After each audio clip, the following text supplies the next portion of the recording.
kahit gaano kalayo ay gagawa at gagawa pa rin siya ng paraan para kontakin o para kausapin ka.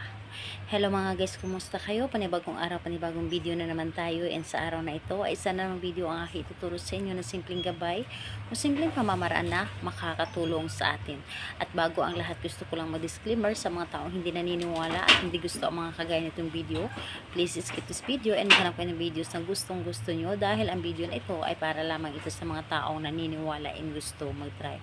Sa lahat po naman nagko-comment dito sa aking video dito sa loob ng aking channel, mag-ingat sa lahat ng mga nagre-reply sa inyo na dinadala kayo sa kanilang WhatsApp Demo app upang makaiwas po tayo sa scam.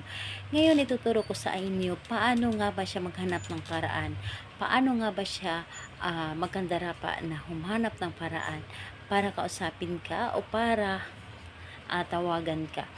So dito po is kailangan natin dito ng ating gagamitin is kailangan mo lamang dito ay uling. Kahit anong klaseng uling, basta ito ay uling, yung medyo malaki-laking uling. So uling po, at pwede na rin na kumuha ka ng karayom or pin. Depende sa inyo kung ano ang gagamitin ninyo, pin or karayom. So uling, and ayun po, yun lamang ang dapat nating ihanda, and pwede mo itong gawin kahit na kayo ay magkalayo sa isa't isa at kayo ay magkalapit sa isa't isa. So, kung nararamdaman ninyo na para bang hindi na masyado siyang pumupunta sa inyo o hindi na siya masyadong kinakausap ka, so gawin po ninyo ito.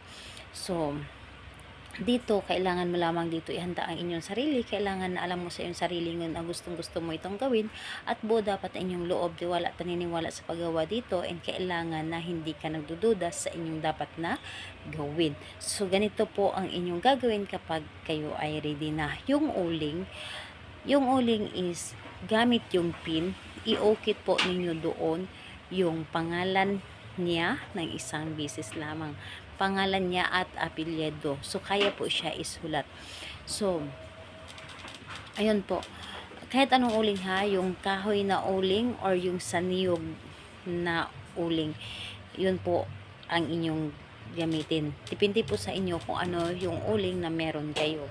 So, gamit ang karayom or di kaya pin, iukit ninyo doon sa uling yung kanyang pangalan at apelyido. So, habang sinusulat mo yung kanyang pangalan at apelyido sa uling, dapat siya yung laman ng isip mo. And ayun, pagkatapos mo siyang isulat, ay inyo itong sindihan. Yung tipong mag-aapoy siya. So, kailangan na nag-aapoy yung uling. Dapat po ay talagang yung mamula-mula po sa apoy yung uling. And habang sinisindahan mo yung uling, ay inyong usalin yung lapit ka sa akin kahit anong oras at ako ay iyong hahanapin. So, 3 ulit mo siyang sasabihin. Hindi mo na kailangan na sambitin yung kanyang pangalan, or nakadepende sa inyo kung sasambitin mo ang kanyang pangalan o hindi. Basta pwede na ay lapit ka sa akin ng kahit anong oras at ako ay iyong hahanap-hanapin. So, ganyan po ang inyong pagkasabi. 3 ulit mo siyang sabihin.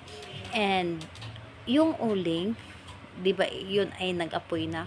Kahit hindi masunog yung buo niyang pangalan, ang gagawin ninyo ay inyo itong patayin gamit ang tubig. Patayin ninyo gamit ang tubig at humanap kayo ng ilog o di kaya dagat, iyo itong itapon doon sa dagat or di kaya ilog. And sa pagtapon ninyo, sabihin ninyo, sa agos ng tubig na ito, ako ay iyong hahanap-hanapin at ako ay iyong mamahalin. So hahanapin mo ako ng kahit anong oras. So yun po ang inyong sasabihin. Dapat ay nanggagaling sa inyong puso ang inyong mga sinasabi. Yung tipong gaano ninyo kagusto na kayo lamang ang lagi niyang hinahanap. So, kung magtatanong ka kailan siya pwedeng gawin, dito po napakaganda dahil kahit anong araw at oras pwedeng mo itong gawin. So, yun po. Salamat po sa inyo. Bye bye everyone. God bless us all.